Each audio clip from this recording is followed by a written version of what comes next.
accueille Julie Pinault. Bonjour Julie, ça va bien? Oui, merci. Oui, tu nous présentes une bonne brique cette semaine, un roman de G.V. Hart. Oui. Tout de suite, je veux te présenter qui est cet auteur-là. En fait, c'est l'homme qui a scénarisé le film Crochet, qui a été produit par Steven Spielberg en 1992, si je me souviens bien, où on retrouvait là, Robin Williams et Julia Roberts. Oui. Donc, il a scénarisé ce film-là, où c'était l'histoire de Peter Pan et du Capitaine Crochet. Et là, on le retrouve quelques années et il va nous raconter l'histoire des aventures du jeune Capitaine Crochet. Donc, ce qui est intéressant, c'est de voir un personnage comme ça, mythique, un des méchants, là. Ben, les plus populaires, là. Ou des plus populaires, tout à fait. Donc, c'était quoi son passé, pourquoi il est devenu méchant? Et c'est un petit peu l'objet de ce roman-là. Donc, les terribles aventures du futur Capitaine Crochet.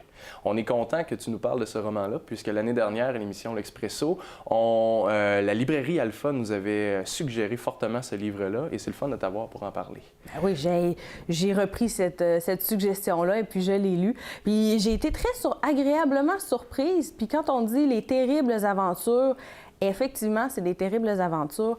Puis le Capitaine Crochet, il n'était pas méchant pour rien. Puis il était méchant quand il était jeune aussi. Fait que c'est intéressant de voir ça. Dans le fond, le Capitaine Crochet, quand il était jeune, il avait un nom et un prénom. Il s'appelait James Matthew.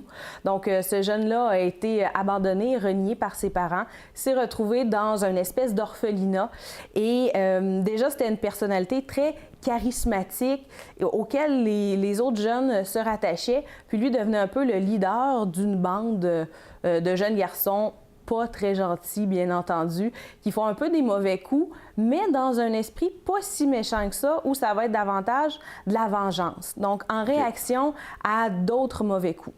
C'est pas nécessairement positif, mais ça nous explique un petit peu là, certains comportements. Donc, ça amène le jeune James à faire toutes sortes de mauvaises actions. Ça peut être kidnapper une jeune fille, se battre en duel, faire exploser un bâtiment, s'enfuir, partir sur un bateau, et parce qu'il veut réaliser un destin qu'il croit particulier. Il est convaincu que lui est appelé à vivre une destinée particulière, spéciale, à être quelqu'un de différent. Ce qu'on va apprendre avec le temps, c'est qu'effectivement, il va devenir quelqu'un de spécial. Donc, on va le suivre à travers toutes ces histoires-là. C'est pas un roman pour les tout-petits, parce que ça peut donner quelques mauvaises idées aux plus jeunes.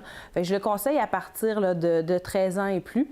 Puis il y a quand même un petit bémol à mettre avec ce livre-là, c'est que c'est traduit de l'anglais au français, mais pas au français international, mais bien au français de France, avec des expressions qu'on n'est pas habitué d'utiliser ici. Donc, dans les premières pages, on va rester un petit peu sur notre appétit, mais au fur et à mesure, on s'habitue, puis on entre dans cet univers-là, puis finalement, ça devient très naturel comme façon d'écrire. Fait que finalement, ça passe le test. Donc, un bon roman, il faut mettre un peu d'effort quand même pour surpasser un peu là, cette espèce de français-là. Oui, mais comme c'est un format de poche, à quand même 400 pages, ça se passe bien, là. Excellent. Bien, merci beaucoup, Julie. C'est un plaisir. On fait une courte pause et tout de suite après, on est là.